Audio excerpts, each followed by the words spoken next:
In my last video, I discussed the Prince of Egypt. While you certainly don't need to have seen that video to understand this one, it is essentially a continuation.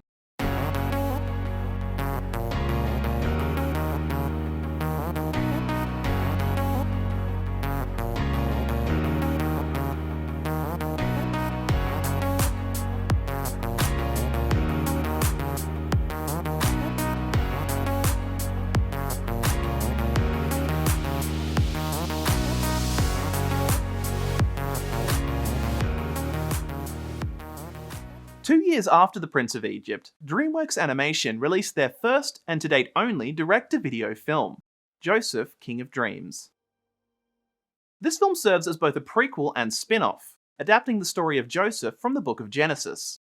Though the titular King of Dreams isn't as widely known, barring his coat of many colours, the biblical account serves as a natural precursor to the story of Moses, as it details how the Hebrews came to live in Egypt. This film actually proved to be a more challenging production than The Prince of Egypt, as the team initially struggled to adapt the story to the screen. They eventually reworked the film to be more character-driven, which is ultimately its greatest strength. Like its predecessor, the film humanizes its biblical characters. Joseph is initially presented as quite unlikable. I am special, I am smart, I am somehow set apart. Petty rules and limitations don't apply. Though he is well educated, he lacks wisdom and humility. Over the course of the film, which takes place across 2 decades, Joseph grows and matures. This gradual transformation is well executed. I particularly appreciate his entitled naivety upon arriving in Egypt.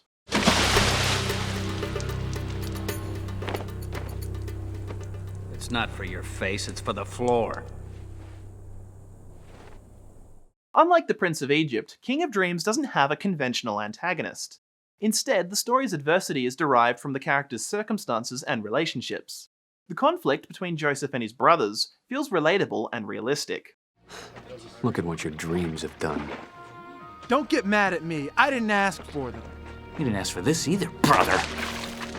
Half brother. Joseph! Boys! Apologize to each other. This dynamic carries a lot of emotional weight. The film's cast matches its more modest budget, being somewhat less star-studded than its predecessor. Which is not to say there isn't talent on display. In keeping with the previous film's connections to Batman, Joseph is voiced by Ben Affleck, while Judah is voiced by Mark Hamill, who is well known for his portrayal of the Joker. Yes! Another stunning Joker entrance leaves the crowd speechless! Let's hear it for him, folks! Jodie Benson voices Joseph's love interest, Asenath. I haven't seen you here before. Oh, I'm new. Benson is of course best known as the voice of Ariel from Disney's The Little Mermaid, and Barbie in the Toy Story franchise. The supporting cast features a number of other prominent voice actors, such as Dan Castellaneta. Joseph's father, Jacob, voiced by Richard Hurd, was actually mentioned by name in The Prince of Egypt. I am the God of your ancestors, Abraham, Isaac, and Jacob. Like its predecessor, King of Dreams differs somewhat from its source material. Most notably, the film simplifies Joseph's family. Though it is established that Jacob's sons do not all share the same mother, his first wife Leah does not appear. In fact, the film pretty much acts as if Rachel is his only wife. This makes sense, as parents probably don't want to have to explain to their young children why Jacob has multiple wives. The film presents Judah as the eldest, though according to the Bible, he was actually Jacob's 4th son. However, his 3 older brothers each fell out of favour with their father. The film also delays the timing of Benjamin's birth for maximum emotional impact. These kinds of changes are ultimately fairly minor and help streamline the narrative. The theme of family is central to the film. King of Dreams is arguably closer to the biblical account than its predecessor. DreamWorks once again took great care to ensure the film remained true to the essence of the original story. In The Prince of Egypt, God's power was on full display. However, in this film, his influence is felt more subtly, which is probably more relatable for most viewers. Faith is an important aspect of Joseph's personal growth over the course of the film. I'm told you merely need to hear a dream, and you can explain it. Not me, Your Excellency. The explanation comes from God.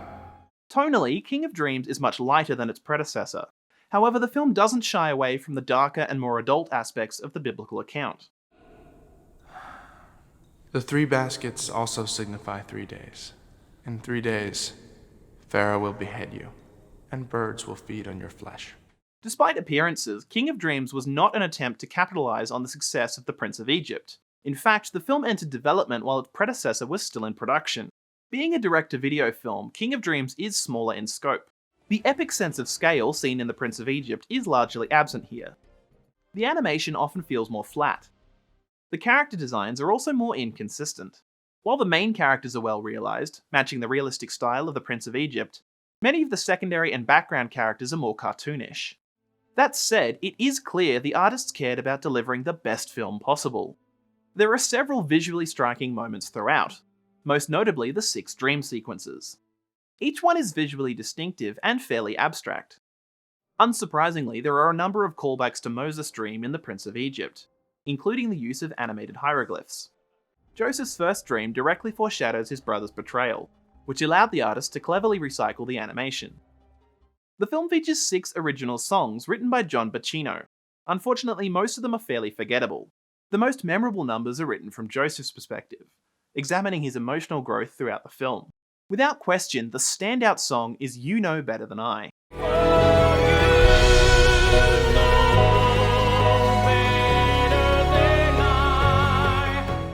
This sequence marks an important change in Joseph's perspective. The song is both inspiring and challenging, and may actually surpass When You Believe from The Prince of Egypt. The film's score was composed by Danny Pelfrey.